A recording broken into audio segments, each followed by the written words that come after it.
Hello friends, welcome to my channel. ഇന്ന് കാടമുട്ട തേങ്ങാപ്പാൽ ഒഴിച്ചു വെച്ച കറിയുടെ റെസിപ്പി ആയിട്ടാണ് ഞാൻ എത്തിയിരിക്കുന്നത്.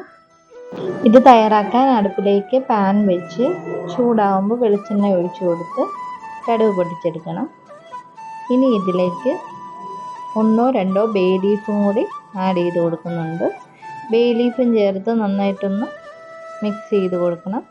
ഇനി ഇതിലേക്ക് കുറച്ച് പെരുംജീരകം, ഇഞ്ചി, വെളുത്തുള്ളി എന്നിവ ചേർത്ത് നന്നായിട്ടൊന്ന് ഇളക്കി കൊടുക്കണം. അതിനുശേഷം ഒരു വലിയ 2 സവോള ചെറുതായി അരിഞ്ഞതും കൂടെ ചേർത്ത് കൊടുത്ത് അതിലേക്ക് മഞ്ഞൾ, ഉപ്പ്, കറിവേപ്പില എന്നിവയിട്ട് നന്നായിട്ടൊന്ന് ഇളക്കി കൊടുക്കണം. അതിനുശേഷം അടച്ചു വെച്ച് ഒരു 5 മിനിറ്റോളം ഒന്ന് വാട്ടിയെടുക്കണം. ഇനി ഇതിലേക്ക് ഒരു തക്കാളി ചെറുതായിട്ട് അരിഞ്ഞ കൂടി ചേർത്ത് കൊടുത്ത് ഒന്നുകൂടി അടച്ചു വെച്ച് വേവിക്കണം.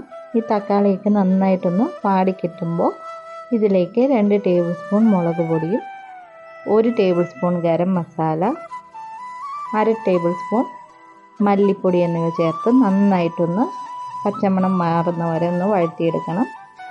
സിമ്മിലിട്ട് വേണം ഇതെല്ലാം ഒന്ന് വഴറ്റിയെടുക്കുക. അതിനുശേഷം കുറേശ്ശെയായിട്ട് വെള്ളവും കൂടി ചേർത്ത് കൊടുത്ത് നന്നായിട്ടൊന്ന് മിക്സ് ചെയ്തെടുക്കണം.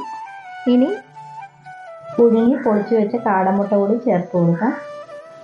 ഒരു 1/2 കപ്പ് ഒന്നാം പാലാണ് ചേർത്ത് കൊടുത്തിരിക്കുന്നത്. ഒന്നാം പാൽ ചേർത്താൽ പിന്നെ തിളപ്പിക്കേണ്ട ആവശ്യമില്ല, പെട്ടെന്ന് തന്നെ തീ ഓഫ് ചെയ്യാം.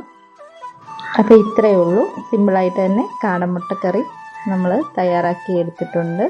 അപ്പോൾ എല്ലാവരും ഇഷ്ടപ്പെട്ടെങ്കിൽ ഇതൊന്ന് വീട്ടിൽ ട്രൈ ചെയ്ത് നോക്കണേ.